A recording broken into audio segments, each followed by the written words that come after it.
Should an accessibility statement include timelines or commitments for upcoming improvements? It can be valuable to include general commitments in your accessibility statement, as long as they're realistic and supported across your organization. While detailed timelines are best kept in your internal roadmap, your public statement might highlight broader goals, like regularly reviewing accessibility, updating your VPAT annually, or actively working to fix known issues. If your organization is in the process of rebuilding or redesigning a product with accessibility in mind, being transparent about that effort builds trust. You can acknowledge that certain features may not yet meet accessibility standards and invite users to reach out for accommodations.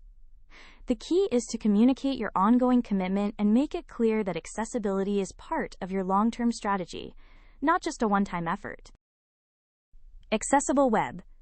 Web accessibility made simple. Explore our tools, services, and education offerings.